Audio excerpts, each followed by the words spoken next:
السلام عليكم ورحمة الله وبركاته. من كان عنده مظلمة لأخيه فليتحلل منه اليوم قبل ألا يكون درهم ولا دينار. يا جماعة، فيه ناس بتستهين بحقوق العباد. الله سبحانه وتعالى يسامح في حقه ويقول: ومن يعمل سوءا أو يظلم نفسه ثم يستغفر الله يجد الله غفورا رحيما.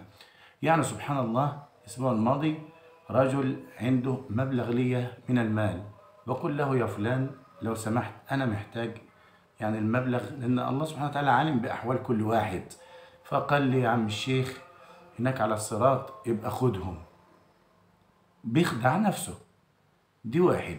رقم اتنين، والقصة دي قصة حقيقية قريبة جدا جدا، ويا ريت القصة دي لما نسمعها نشاركها عندنا لغيرنا، لعل وعسى ربنا سبحانه وتعالى يهدي بنا. أسأل الله عز وجل أن يهدينا وأن يهدي بنا وأن يجعلنا سببا من اهتدى.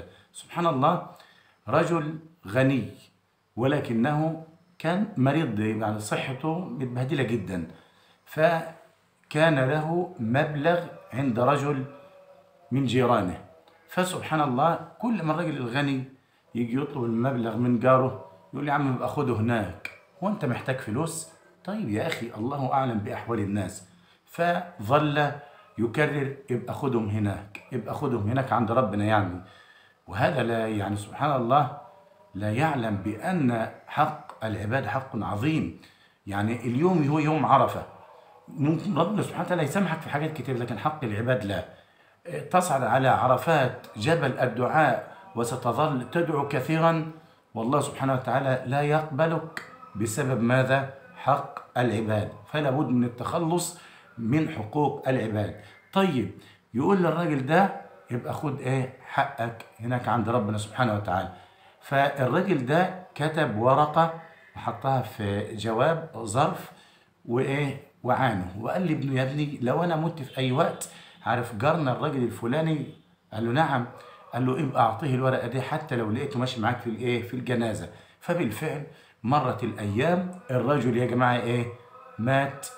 وسبحان الله، لما مات هذا الرجل الثاني جاي ماشي في الجنازه، فوجد ابن الرجل الذي مات، الرجل الغني صاحب الحق، بيعطيه الورقه في الظرف كده وبقول له: ابي عليه رحمه الله محملني دي امانه اوصلها ليك. فالرجل وهو ماشي في الجنازه ما هوش صابر، يا ترى طب الورقه دي فيها ايه؟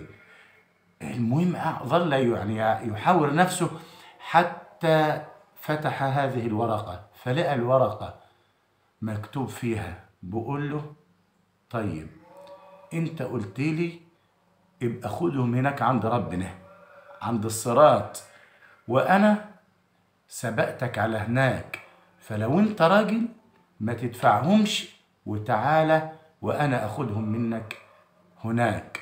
فسبحان الله، الرجل اسرع الى الولد وقال له: يا ابني انا مانيش راجل، انا ما اقدرش ادفع حاجه هناك. وقام واخده، اعطى المال باكمله الودين الى ولد الرجل الغني.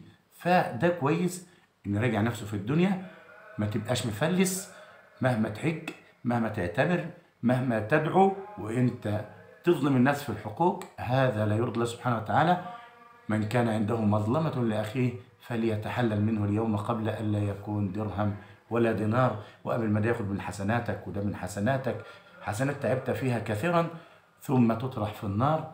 أسأل الله عز وجل أن يتوب علي وعليكم في يوم عرفة، وأن يجعلنا وإياكم من المرحومين. والسلام عليكم.